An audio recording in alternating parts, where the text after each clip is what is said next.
Hello, and thank you for tuning into the Solar Van Man channel. My name is Tony Pivo. I'm the founder of Solar Van Man.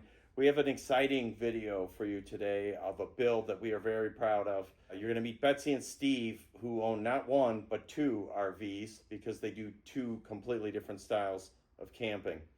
And they're the type of RVers that I had in mind when I founded Solar Van Man. That is, people that are savvy, educated, and unwilling to make compromises in their energy system. Thanks so much. Thanks for tuning in. Please like and subscribe. It's free. Have a great day. Stay safe. Go camping. Betsy, Steve, thanks for joining me to talk about your installation today. So, 2026 Host truck camper, Tahoe 9.6 short bed, 2 slides. It came with an inverter, but it was only powering 2 outlets. So tell me about the camper, how you decided to go with the Solar Van Man upgrades. Yeah, so pretty excited about the Tahoe. Gives us the ability to be quick and nimble truck camper, but one of the things always missing when you want to be quick and nimble and you want to stop, is solar, right? We actually have an Alliance fifth wheel, a Valor toy hauler that we use to take to horse shows. And we have some solar on there, but none that is inverted that we can use. And there has been some instances where, we've wanted to stop. We got stuck a little bit and we're like, all right, now what? We have 2 dogs that we travel along with us, and we need that AC and the lights and all that other stuff. So we decided to buy the Host truck camper. Very exciting. We actually picked it up in April, and one of the mandatory things was to get solar upgraded on it. So as you know, we are right next to you in this RV plaza, and what I think coincidence. And we are super excited. We took it out boondocking once and it did exactly what we wanted it to do. The AC ran. Actually, we're making excess power because it was a beautiful sunny day. Just the ability to stop at a rest area and open up, get the air conditioner running, take a little bit of a break, maybe have a sandwich. We don't have to worry about having power anymore. That is such a huge win for us to have this on, and we are excited to get on the road again. Awesome. Steve, you put some numbers in the, I think in AI when you were out camping. Yeah, I took a picture of the screen located in the unit now, and I just simply asked it, based on what you see here with the current draw that we had hooked up, what would our duration of time be if everything went dark and we had no solar input at all? And it came up with 54 and some hours of straight battery time that we had at that point, with our current draw, with the air conditioner going, the refrigerator going, lights going, the Wi-Fi is going, everything that we would just kind of standardly have going without getting crazy and running saws or something off of the outlets. But you could. Yeah, you could.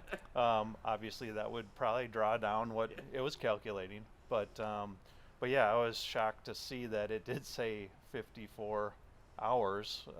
So we could have, instead of just 2 hours or 3 hours, we could have sat there for 2 days.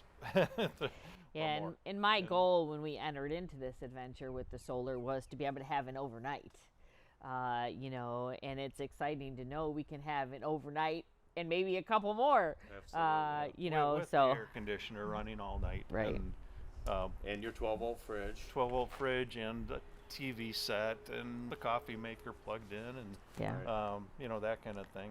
Yeah, we inverted the whole coach, so the fireplace works, your microwave and all of that. Naturally, by using your Victron Energy management, your monitoring system, you can make intelligent choices. That's why, for sophisticated RVers, which I would consider you guys, you're 2 RV owners, you've been at this for a while, you're both retired, so you're really at the upper edge, I would say, of knowledgeable RV owners.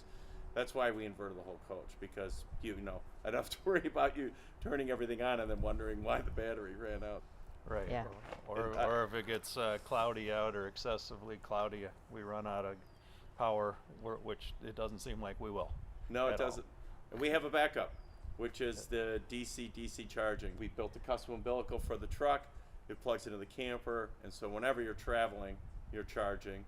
It would be technically, I guess you could back up back to back and plug in the umbilical, or we could make you a longer umbilical if you were ever stationary. Yeah, if we really needed it, I could back the truck up to where the cord would reach, and at really anywhere that we would drop it. So that's another 50 amps an hour we can throw back into the battery too, so we can help Right. out with the cloudy days. In a crisis situation, sure. Yeah. Yeah. So to recap the system, we took out the AGMs that were in there and we upgraded them to the Lithium 300 amp hour times 2. So we have 600 amp hours at 12 volts powering the coach, which is a substantial amount of battery, and they fit. It was a tight fit, but they did fit, as you know, in the standard battery box. So that was really nice. We didn't have to use any storage.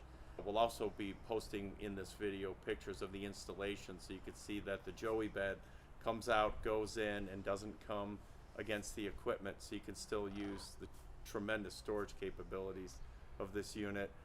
And a certain amount of stuff you can do with the app too, which I would let you touch on that more than anything. Yeah, so we have redundant controls in the coach. We have the GX70 Touch, and the touch screen allows you to make any changes you want to the setting. Really, there's one setting, as you know, that we need to change, and that's the input current limit. So when you go from the 20 amp setup like this to the 30 amp pedestal, you'll change your input current limit so that it knows that you're receiving now 30 amps, and it will take all 30 amps to run the coach and charge the batteries. And then you can do everything from the phone, although as we've been going through, some things are easier to access on the phone, some things are easier to access on the touch panel.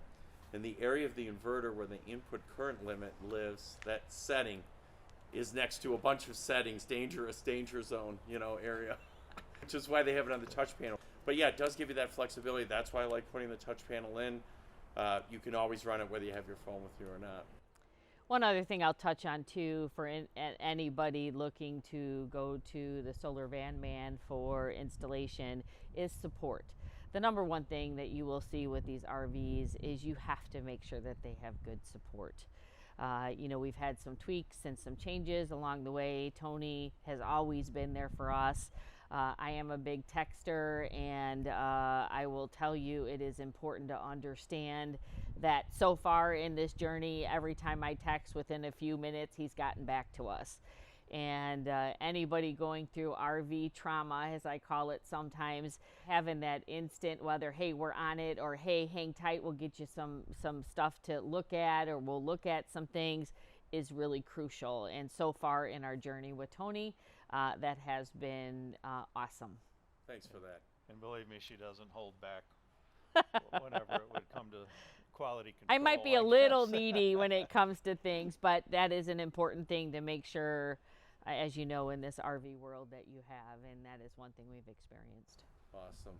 And, Well, thank you both so much. Okay, Really, thank I you. appreciate Very it. welcome. Yep. Okay, wrapping up, Solar Van Man.